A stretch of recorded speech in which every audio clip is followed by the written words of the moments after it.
Pada kesempatan kali ini saya ingin menyampaikan materi tentang akuntansi pendapatan dan juga akuntansi belanja atau beban di SKPD.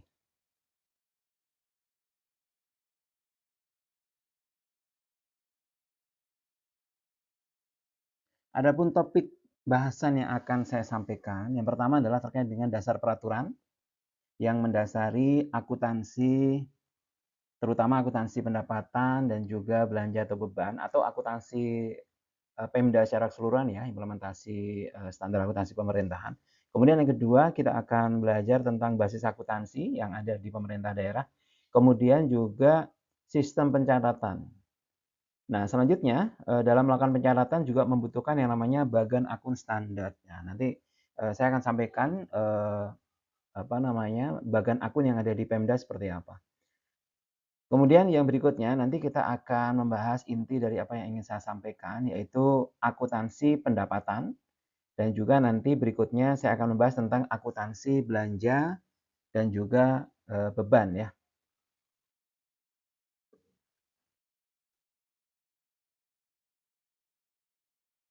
Nah, kita mulai dengan yang pertama yaitu dasar peraturan. Eh, Dasar peraturan yang menjadi acuan dalam penyusunan laporan keuangan Pemda itu meliputi beberapa peraturan ya. Yang pertama tentu saja aturan pokoknya adalah PP nomor 71 tahun 2010 tentang standar akuntansi pemerintahan. Kemudian juga sebenarnya sudah diatur juga tentang pedoman umum sistem akuntansi pemerintahan dengan PMK 238 tahun 2011. Kemudian juga Permendagri nomor 64 sebenarnya ya. Permendagri nomor 64 tahun 2013 ini sebenarnya. Ya. Kemudian di sini ada 4 lampiran sebenarnya. Ada 4 lampiran. Dan lampiran yang ketiga dan keempat itu digantikan dengan Permendagri nomor 90. Ini yang saya tuliskan di atasnya ya. Yaitu tentang klasifikasi, kodifikasi, dan nomenklatur perencanaan, pembangunan, dan keuangan daerah. Jadi kodifikasinya kalau di Permendagri 64 kan dulu kodifikasinya itu antara akuntansi dan anggaran itu ya, Permendagri nomor 13 ya kalau nggak salah, itu berbeda gitu ya. Jadi dokumen anggaran dengan penjurnalan akuntansi menurut Permendagri 64 itu berbeda. Sehingga perlu lampiran 3 dan 4 gitu ya. Lampiran 4-nya adalah konversi penyajian gitu. Nah, sekarang sudah tidak berlaku lampiran 3 dan 4-nya, tapi lampiran 1 dan 2-nya masih berlaku ya. Yaitu menggunakan Permendagri 90 untuk kodifikasinya.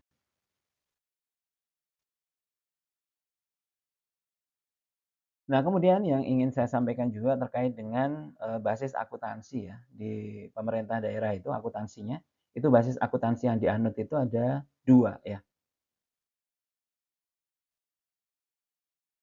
Basis akuntansi yang digunakan itu sebenarnya utamanya adalah basis akrual, mengingat standar akuntansi pemerintahannya adalah akrual basis ya. Tetapi di lingkup pemerintahan kita saat ini, kita menyusun yang namanya laporan realisasi anggaran itu masih berdasarkan basis kas, gitu ya. Sehingga kita akan menjalankan 2 basis nih, gitu ya, ketika kita mencatat sebuah transaksi, ya. Secara default itu basis akrual gitu ya, ingin saya sampaikan. Atas sebuah transaksi itu kita catat basis akrual secara default, ya. Kalau dia melibatkan kas transaksi itu dan juga melibatkan akun-akun LRA ya, seperti pendapatan, belanja, beban ya, belanja gitu ya, kok beban ya. Pendapatan, LRA, belanja dan juga pembiayaan gitu ya, maka eee, selain membuat jurnal basis akrual, kita juga perlu membuat jurnal basis kas ya, untuk menyusun laporan realisasi anggaran.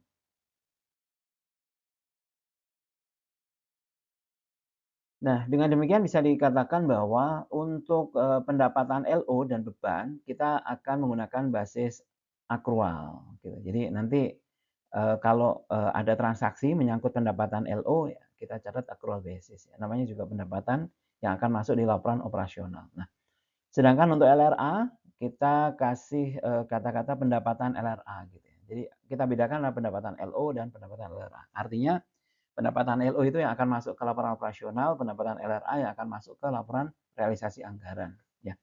Dan juga belanja itu kita akan catat menggunakan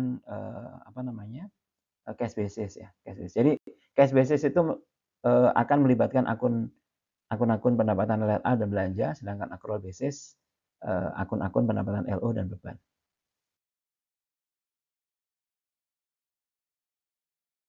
Nah, kita mulai dengan bahasan yang pertama terkait dengan pendapatan LRA. Pendapatan LRA ini contoh basis ya. Ini belum menjelaskan tentang akuntansi pendapatannya sebenarnya. Ini contoh basis ya. Jadi di pendapatan LRA itu diakui saat ya kas gitu sebenarnya. Baik diterima oleh rekening kas umum daerah maupun baru diterima oleh SKPD yang namanya basis kas ya. Asal kasnya masuk maka itu diakui sebagai pendapatan LRA. Ini message-nya seperti itu di slide ini. Sedangkan untuk belanja diakui saat uangnya keluar dari rekening kas umum daerah. Jadi namanya juga cash basis ya. Belanja itu kan cash basis. Jadi ketika uang keluar dari rekening kas umum daerah baru boleh diakui sebagai belanja ketika kasnya keluar. Begitupun kalau misalkan menggunakan UP ya atau petty cash yang ada di bendahara pengeluaran ya. Pengakuan terjadi saat SPJ disahkan gitu ya atau pertanggungjawaban ya. Atau banyak Pemda menerapkannya adalah ketika SP2DGU-nya terbit gitu ya. Ya, jadi kalau kita bicara SP2DGU itu kan rangkaiannya adalah ada pengajuan SPP, kemudian SPM ya dari kantor atau Satker atau SKPD ya, kemudian ke BUD. Gitu. Nah, BUD akan menerbitkan SP2D sebagai bukti bahwa itu sudah disahkan atau diakui gitu ya pengeluarannya itu.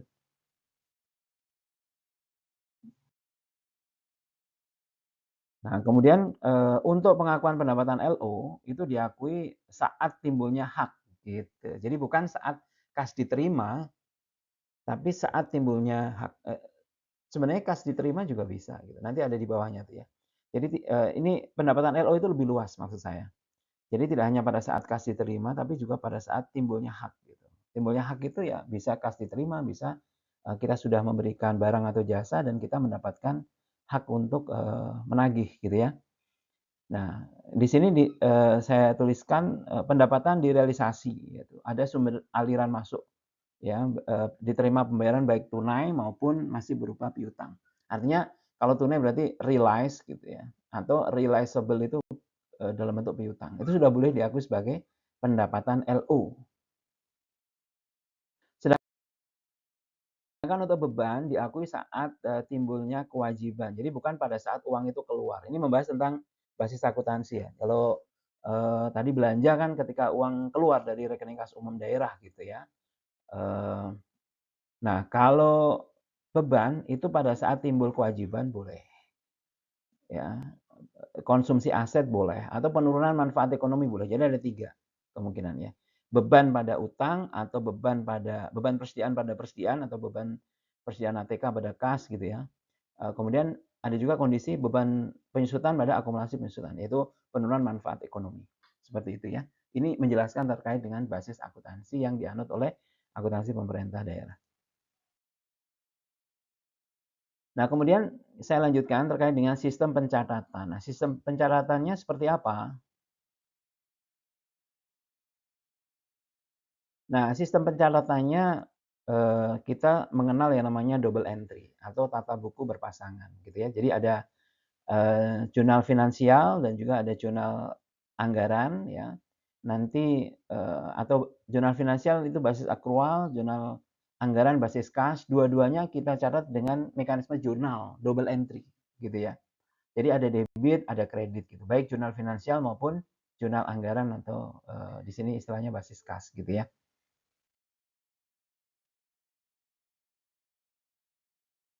Nah, tentu saja dalam mencatat transaksi tentu saja kita menganut konsep persamaan dasar akuntansi di mana aset plus beban sama dengan kewajiban plus ekuitas plus pendapatan ya. Saya langsung di baris kedua ya. Jadi ini yang perlu dihafalkan ya sebagai konsep ya dalam kita melakukan pencatatan. Nah, aset plus beban itu ada di sisi kiri, kemudian kewajiban, ekuitas dan pendapatan ada di sisi kanan gitu ya. Jadi Sisi kiri disebut dengan debit, sisi kanan disebut dengan kredit. Nah, dia akan bertambah sesuai dengan letaknya gitu. Misalkan aset bertambah di kiri, beban bertambah di kiri, kewajiban bertambah di kanan, ekuitas dan pendapatan bertambah di kanan. Ini menjadi dasar untuk kita melakukan pencatatan. Nah, minimal jurnal, satu jurnal itu akan melibatkan satu di kiri dan satu di kanan gitu ya. Nah, kalau misalkan transaksi itu mengurangi aset misalkan ya akan sebaliknya, aset berkurang akan di kanan gitu ya dan seterusnya ya. Sama aja, yang lain juga demikian. Kewajiban berkurang berarti di kiri ya dan seterusnya.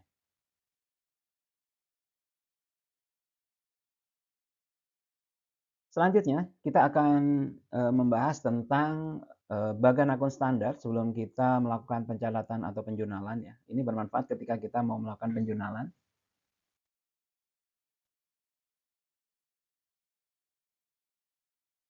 Nah, bagan akun standar itu apa? Yaitu kodifikasi atau klasifikasi ya yang sistematis gitu ya sebagai untuk perencanaan, penganggaran, pelaksanaan anggaran sampai dengan pelaporan keuangan pemerintah ya. Jadi nanti kodifikasinya itu tertentu gitu ya. Sehingga kita mudah nanti dalam eh, eh, apa namanya merencanakan atau menganggarkan sampai dengan pelaporan.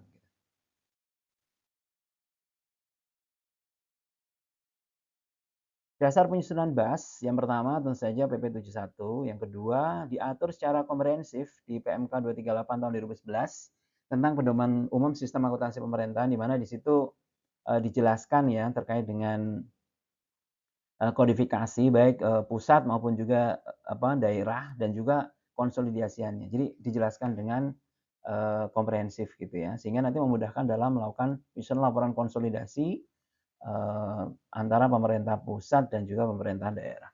Dan sebagaimana tadi saya sampaikan bahwa di Permendagri 64 untuk kodifikasinya kita sudah menganut Permendagri nomor 90 di mana lampiran 3 dan 4 ini digantikan ya dengan Permendagri nomor 90 tahun 2019.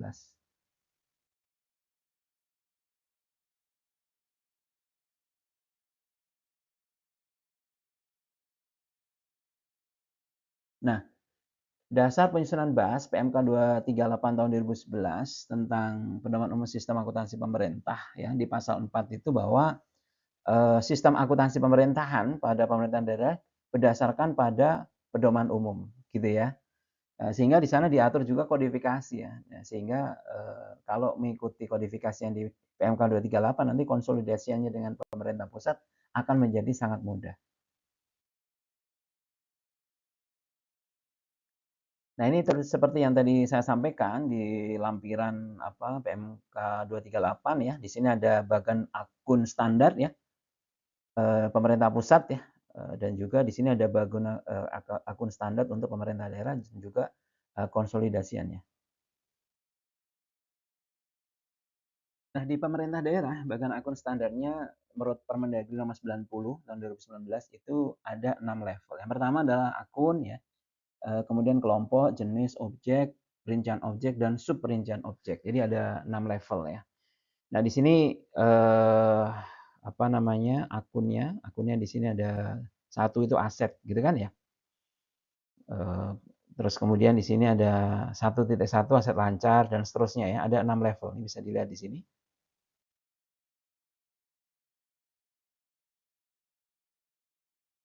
Nah, ini adalah kodifikasinya untuk satu itu aset, dua itu kewajiban, tiga itu ekuitas gitu. Ini sudah template ya. Kemudian 4 itu pendapatan LRA, 5 itu belanja dan transfer, 6 itu pembiayaan. Itu untuk LRA ya, 4, 5, 6 itu untuk LRA, kemudian 7 dan 8 itu untuk LO ya. 7 itu pendapatan LO dan 8 itu beban gitu ya. Apakah perlu dihafal Pak Andi? Ya, bagus untuk dihafal ya. Ketika nanti kita membuat jurnal, kita jangan kalau kita pendapatan LO ya jangan kodenya 4 gitu. Pendapatan LO ya kodenya 7 gitu ya. Pendapatan LRA kodenya 4 gitu ya.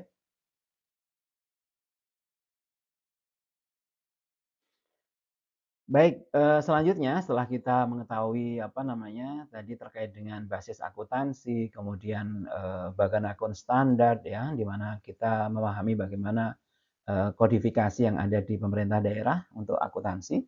Maka selanjutnya kita bahas ya inti dari materi yang akan saya sampaikan pada kesempatan ini yaitu akuntansi pendapatan SKPD.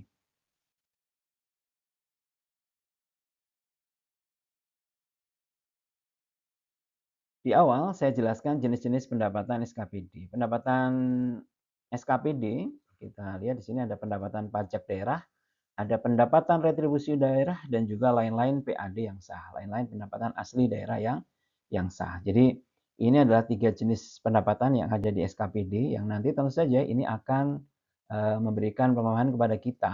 Ada 3 jenis jurnal ya, jurnal untuk mencatat pajak, retribusi, dan lain-lain PAD, kan gitu ya.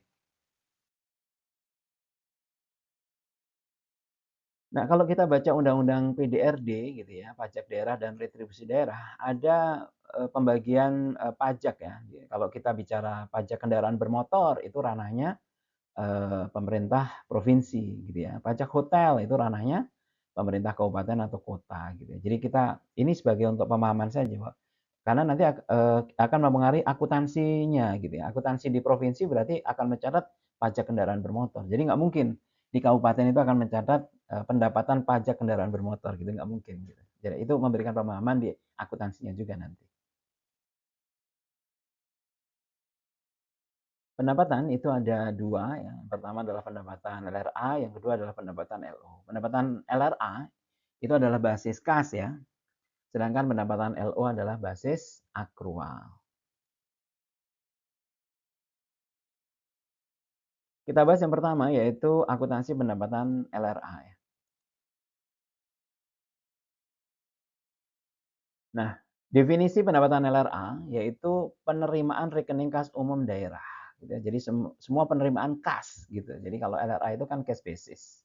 Yang menambah sal gitu kan di periode yang tahun anggaran yang bersangkutan menjadi hak pemerintah dan tidak perlu dibayar kembali. Jadi kalau kita dapat uang gitu dan tidak perlu dibayar kembali, maka itu namanya pendapatan. Oke?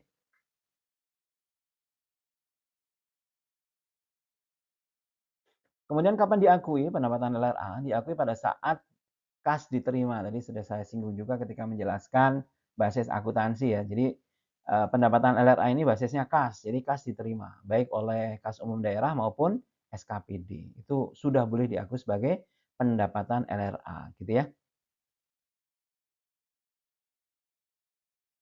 Untuk pengukuran pendapatan LRA yaitu didasarkan pada asas bruto. Ya, di mana kita membukukan sebesar brutonya ya. Jadi tidak dikurangkan dengan biaya untuk memperoleh pendapatan itu. Misal contoh, misalkan kita memperoleh retribusi parkir gitu ya, 10 juta. Sedangkan kita juga mencetak karcis parkir 1 juta. Apakah pendapatan yang kita catat itu sebesar 9 juta atau 10 juta? Jawabannya adalah tetap 10 juta, yaitu sebesar brutonya. Nah, sedangkan untuk 1 jutanya itu belanja barang gitu ya. Seperti itu.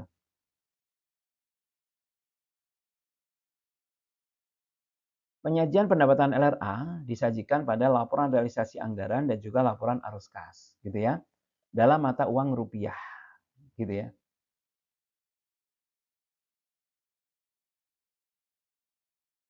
Kemudian untuk akuntansi pendapatan LO,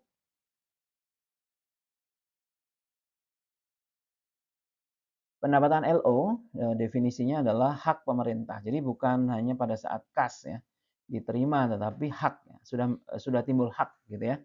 Sebagai penambah ekuitas tahun anggaran yang bersangkutan dan juga tidak perlu dibayar kembali gitu ya. Jadi kalau kita sudah memberikan jasa atau barang gitu ya, maka atau layanan gitu ya, kita belum terima uangnya, kita sudah boleh mengakui pendapatan LO walaupun kasnya belum kita terima.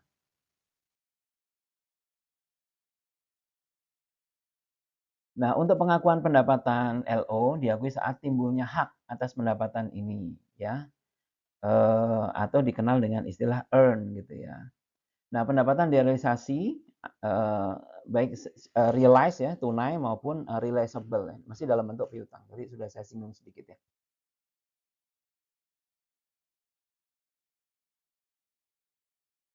Untuk pengakuan pendapatan LO itu diakui juga ketika SKP itu terbit gitu ya. Bisa juga kita catat piutang pada pendapatan pajak gitu bisa juga ya. Diakui juga ketika baik apa namanya SKP maupun self assessment gitu ya.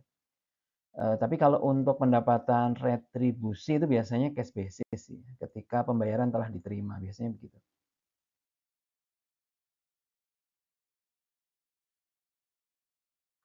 Nah, untuk pengukuran pendapatan LO itu juga ada terkait dengan pertukaran, itu sebesar aset yang diperoleh gitu ya, dari transaksi non pertukaran, ini non pertukaran ya. Kalau dari transaksi pertukaran ya menggunakan harga sebenarnya atau actual price yang diterima, ya atau menjadi tagihan sesuai dengan perjanjian yang telah membentuk harga gitu ya.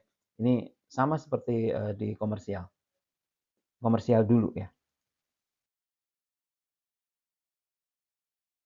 Selanjutnya, untuk pencatatan transaksi pendapatan LRA dan LO dapat saya jelaskan sebagai berikut. Ini saya ilustrasikan secara singkat saja. Untuk penerimaan pendapatan pajak oleh SKPD, maka jurnalnya adalah kas di bendara penerimaan misalkan pada pajak ya, pada pajak. Ya, ini kodenya 7 berarti LO nih ya.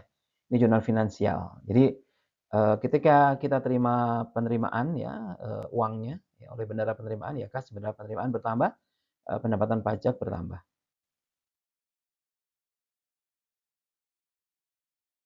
Nah, atas transaksi ini maka tentu saja kita juga, mencatat karena melibatkan kas dan merupakan, pendapatan, maka kita mencatat estimasi perubahan sal pada pendapatan pajak gitu ya. Waktu belajar dasar-dasar akuntansi pemerintah, kita menggunakan akun penyeimbang ya, tapi kalau di pemerintah pemerintah daerah, kita menggunakan akun estimasi perubahan sal, itu saja ya, bedanya cuma di situ.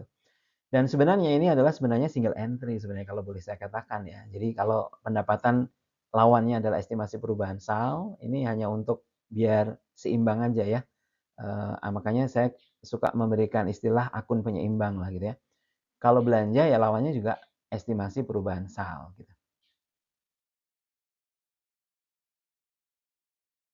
Ketika pajak daerah distorkan oleh SKPD, maka RKPPKD didebit, kreditnya adalah kas bendara penerimaan. Gitu ya. Jurnalnya simpel banget.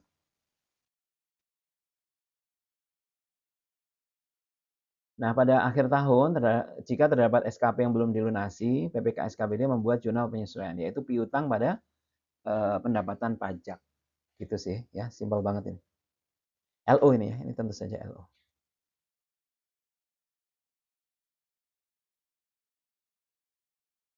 Ya, ini adalah contoh pencatatan ya pendapatan retribusi, ya, kas benar penerimaan pada pendapatan retribusi, gitu ya.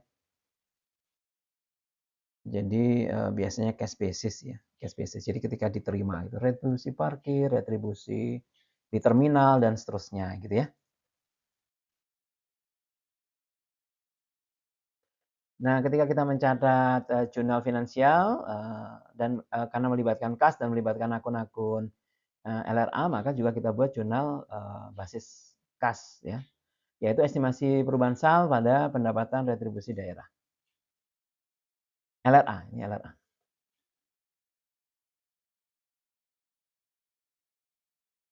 Nah, kemudian kalau penyetoran, pendapatan retribusi, maka jurnalnya adalah RKPPKD pada kas bendara penerimaan, ya, sederhana ya.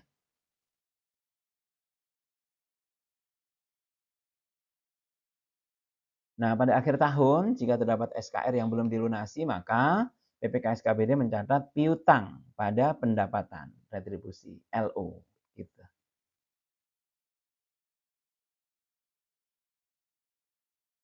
Baik, selanjutnya saya ingin menjelaskan tentang akuntansi belanja dan beban SKPD.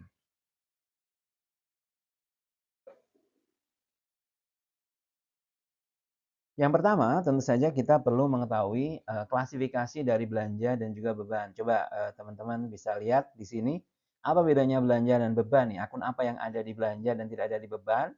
Dan apa akun yang ada di beban tapi tidak ada di belanja ya? Coba dilihat. Kira-kira apa? Iya, betul. Jadi yang tidak ada di belanja namanya beban penyusutan gitu ya, karena dia accrual basis gitu kan. Dan yang nggak ada di beban, di sini ada belanja modal gitu ya. Betul banget. Jadi itu akan mempengaruhi terkait dengan pencatatan baik di jurnal finansial atau jurnal berbasis akrual dan juga jurnal, berbasis, kas ya untuk LRA. Kita mulai dengan yang pertama yaitu akuntansi belanja. Nah, dimulai dengan, definisi, belanja adalah semua pengeluaran dari rekening kas umum daerah. Jadi, keluarnya uang nih, keluarnya kas, itu namanya belanja. Yang mengurangi SAL, ya, periode anggaran yang bersangkutan dan tidak akan diperoleh pembayaran kembali oleh pemerintah daerah. Itu namanya belanja, gitu. Nah, kalau diterima kembali ya kita piutang namanya ya, bukan belanja gitu ya, kalau uang keluar gitu ya. Nah, kapan diakui, belanja itu diakui pada saat terjadinya pengeluaran dari rekening kas umum daerah. Nah, jika menggunakan UP atau Petikes yang ada di bendara pengeluaran, itu saat pertanggungjawaban atau di banyak Pemda ketika SP2D GU-nya terbit, gitu ya. Ganti uang, SP2D ganti uang, GU atau GUP ya kan, seperti itu. Jadi titik pengakuannya tetap ketika, itu ya, ketika SPJ atau SP2D GUP sudah diterbitkan. Nah, untuk pengukuran belanja, akuntansi belanja dilaksanakan berdasarkan asas bruto dan diukur berdasarkan nilai nominal yang dikeluarkan dan tercantum dalam dokumen pengeluaran yang sah. Jadi tetap asas bruto ya. Selanjutnya, saya akan membahas tentang akuntansi beban.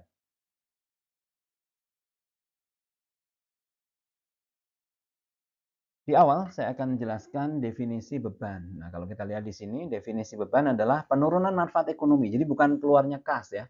Kalau belanja kan keluarnya kas dari rekening kas umum daerah, tapi di sini penurunan manfaat ekonomi dalam periode pelaporan yang menurunkan ekuitas dapat berupa pengeluaran atau konsumsi aset atau timbul kewajiban. Jadi ada 3 kemungkinan yang tadi sudah sempat saya singgung ya. Jadi nanti jurnalnya bisa beban pada utang, beban pada kas, bisa beban pensiunan pada akumulasi pensiunan. Nah, kapan diakui beban itu? Pada saat timbulnya kewajiban. Ya, tiga hal tadi. Timbulnya kewajiban, konsumsi aset, dan penurunan manfaat ekonomi. Udah jelas banget. Tadi sudah saya kasih contoh jurnalnya. Nah, ini ditegaskan lagi terkait dengan pengakuan beban saat timbulnya kewajiban. Misalkan kita dapat diberikan contoh di sini ya. Contoh tagihan rekening telepon. Berarti ada beban telepon pada utang telepon. Gitu kan? Kemudian terjadi konsumsi aset. Di sini misalkan apa nih? Konsumsi aset persediaan. Beban persediaan pada persediaan bisa. Kemudian di sini penurunan manfaat ekonomi contoh ya di sini penyusutan ya beban penyusutan pada akumulasi penyusutan seperti itu.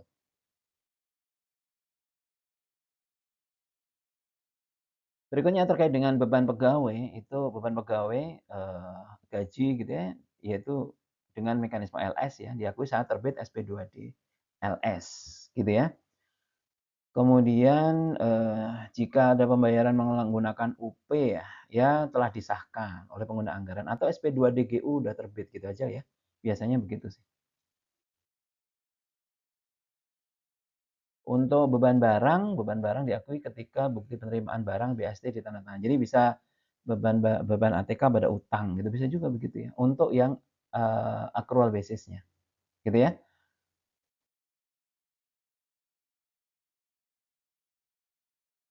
Terus diukur sebesar berapa gitu, kalau untuk transaksi non pertukaran ya sebesar, aset yang digunakan untuk dikeluarkan, eee, untuk apa namanya, pada saat perolehan tersebut. Kemudian beban dari transaksi pertukaran diukur dengan menggunakan harga sebenarnya atau actual price, gitu ya. Nah, kita lanjutkan terkait dengan pencatatannya. Bagaimana penjurnalannya gitu ya, untuk belanja dan beban.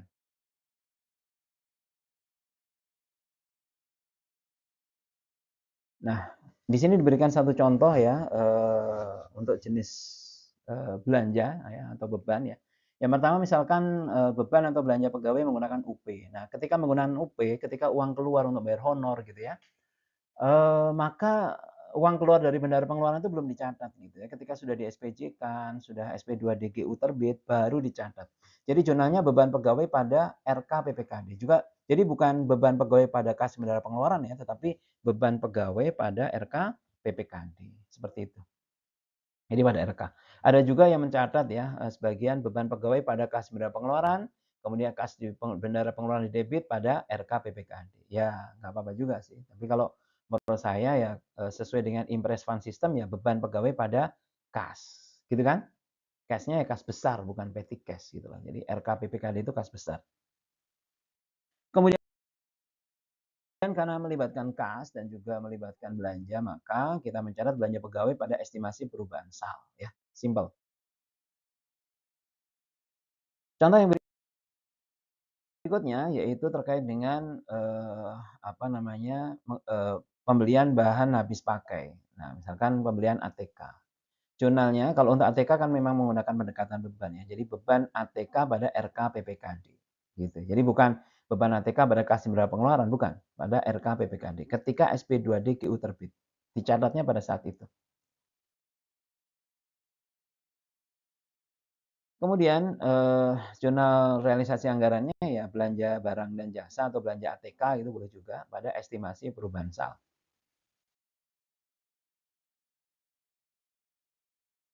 Nah, selanjutnya tadi sudah kita bahas mekanisme UP, sekarang coba kita bahas dengan mekanisme LS ya. Kalau untuk mekanisme LS, jurnalnya adalah beban pegawai pada RK, gitu. Beban pegawai LO ya pada sebenarnya sih nggak perlu kata LO ya, karena beban sama belanja beda ya. Biasanya dikasih tanda itu cuma pendapatan ya, pendapatan LO dan pendapatan LRA gitu. Ini sebenarnya beban pegawai pada RK aja udah cukup ya, nggak perlu pakai LO. Kemudian juga kita mencari belanja pegawai pada estimasi perubahan sal untuk realisasi anggarannya.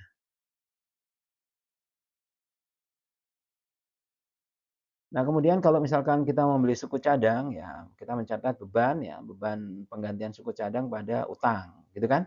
Misalkan ya. Kemudian kemudian nanti kita bayar utang pada RK, gitu ya. Nah, pada saat utang pada RK ini kasnya udah keluar, maka kita sudah boleh mencatat jurnal realisasi anggaran. Jurnal realisasi anggarannya adalah belanja pada estimasi perubahan sal. Belanja penggantian suku cadang pada estimasi perubahan sal. Seperti itu.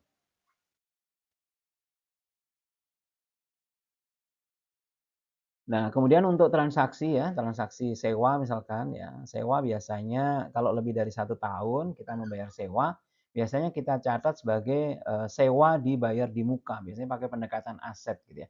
Bisa juga menggunakan pendekatan beban, beban sewa gitu bisa juga sih sebenarnya. Mana yang lebih mudah gitu ya, untuk mencatatnya gitu. Jadi ini alternatif aja sebenarnya. Bisa beban sewa pada RK atau beban sewa dibayar di muka pada RK PPKD. Demikian terkait dengan akuntansi pendapatan dan belanja atau beban ya, mudah-mudahan bermanfaat. Terima kasih banyak. Assalamualaikum warahmatullahi wabarakatuh.